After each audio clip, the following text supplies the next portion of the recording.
this morning I'm seeing my doctor in the military, which is the equivalent of a you know, normal doctor in civilian life, and I've got updated basically on what's happened in the hospital. She is aware I've spoken to her over the telephone, but she's just got to now update the military side of things. It's also the first time I'm driving in like a month, but I'm sure I'm fine.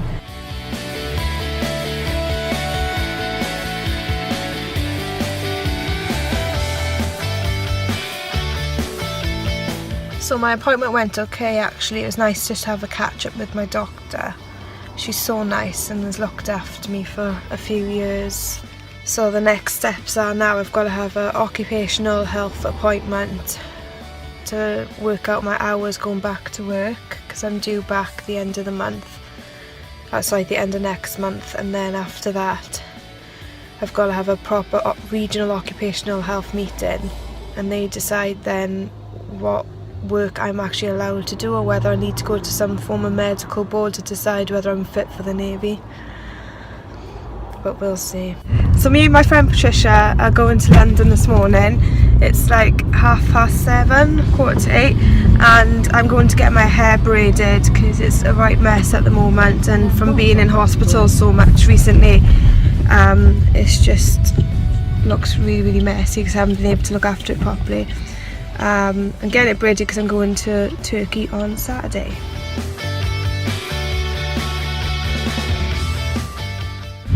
So I've got my hair done into plaits. Oh, I know I forgot to get what?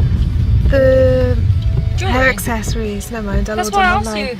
That's what I was asking you. I completely forgot to Oh, get that. that's what I was saying. Did you get the hair jewelry? Oh Oops. my god, you're so silly. I've also had my eyebrows done because they were pretty horrendous after not doing them for like over 3 weeks. So good morning. Last night I didn't have any sleep because my head was so sore from these braids. Like, they're so tight that every time I rested my head on the pillow it was like agony. It was just as though someone's trying to pull my hair out. And there was one point I was actually thinking, oh my god, this is worse than a CSF leak headache. But then I thought maybe I was exaggerating a bit.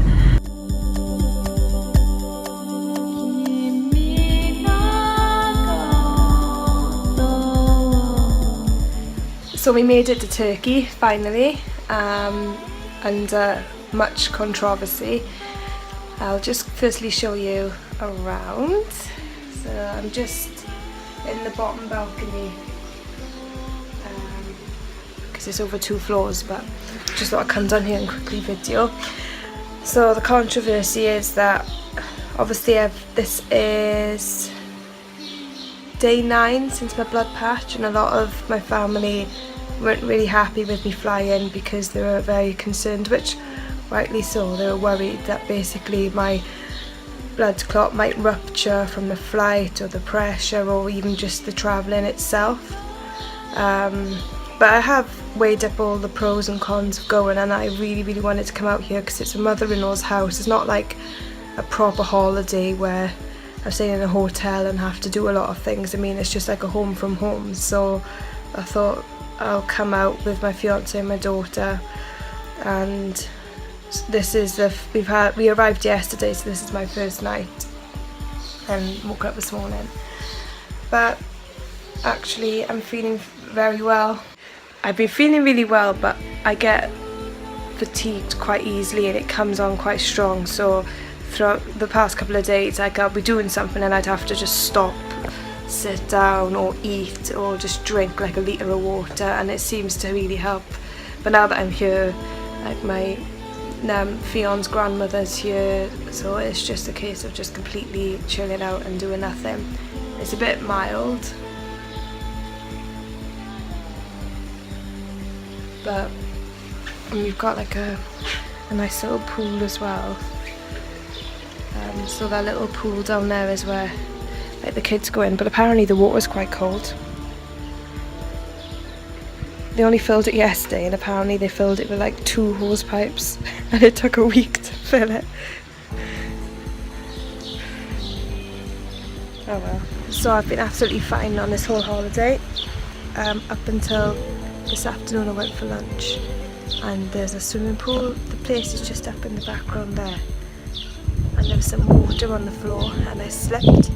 I didn't full on fall, but I managed to save myself. But since then I just haven't felt right, I think. I don't want to say it, but I might be getting another headache.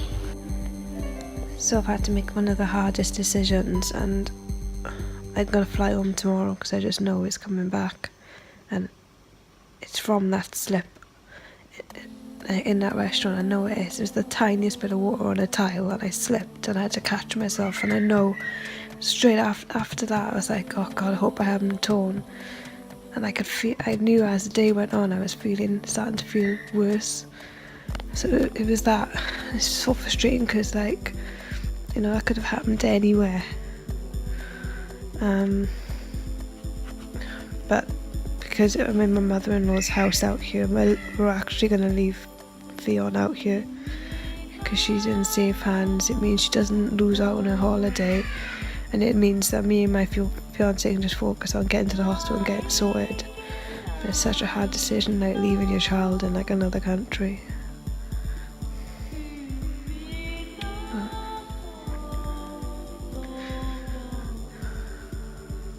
Just gonna have to go home tomorrow.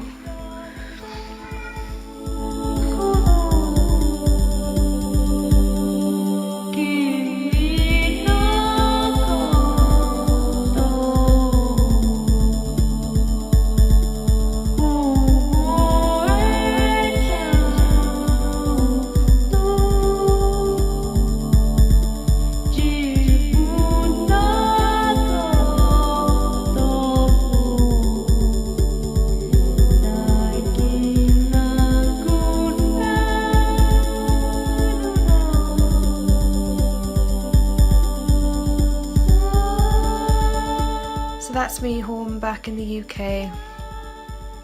I'm feeling quite emotional at the minute just because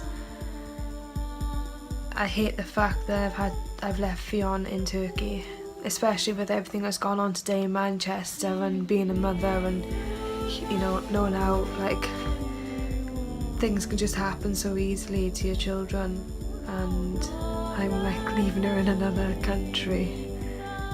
On paper it sounds like a crazy idea, but I do know that she's with her granny and she will be absolutely fine. And we were only out there for 2 days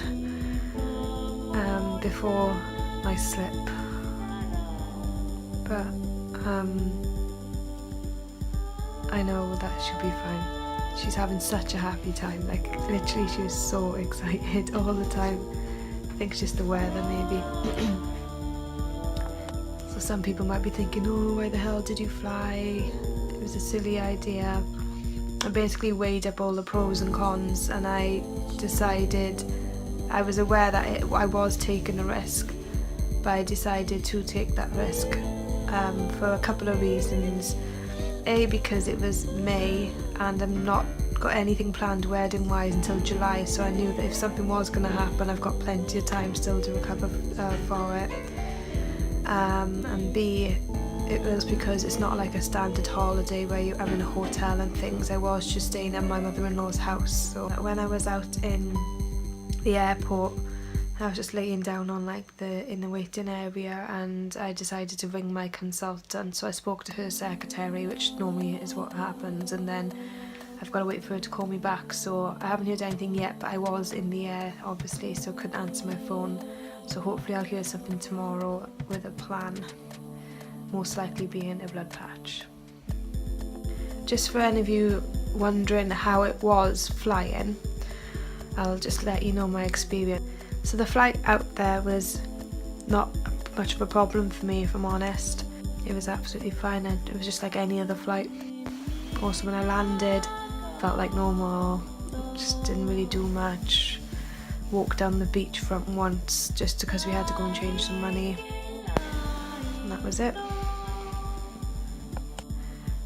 The flight back, I was actually dreading it because I thought, oh God, it's going to be worse up in the air. Turns out it was worse down on the ground. As soon as we took off and got up to the heights, so like 36,000 feet or whatever it was, I felt like the pressure almost took away the headache slightly, so it wasn't as bad as I thought it would be. And it was a 3.5 hour flight as well, so it wasn't a quick one. It was also a quiet flight, so we luckily had 3 seats to ourselves, myself and my fiance, so I got to lie down as well. I chose to lie down every now and then, even though I didn't really feel like I needed to lie down, but I just chose to because I wanted to obviously try and reduce my leaking so that when I did get back on the ground then it wouldn't be too much of an issue getting through all the customs and things. I'm just glad that I'm back in the UK because there's no way I wasn't even going to take the risk of waiting to see what happens on Mountain Turkey, because I know that my window opportunity does quickly reduce of being upright, so I wanted to get home as soon as possible. As much as I've been quite upset on this occasion, I haven't really cried much in the past, but this time I think I was just so upset, just mainly leaving my daughter. I just cried. Every time I think about it, it just makes me want to cry, but I'm trying not to. But she's fine. I know she'll be fine. And we've got to get used to leaving her because I'm leaving her for my honeymoon, so that was a good time to put that into practice, I suppose. Like and subscribe, and thanks for watching. Stay tuned.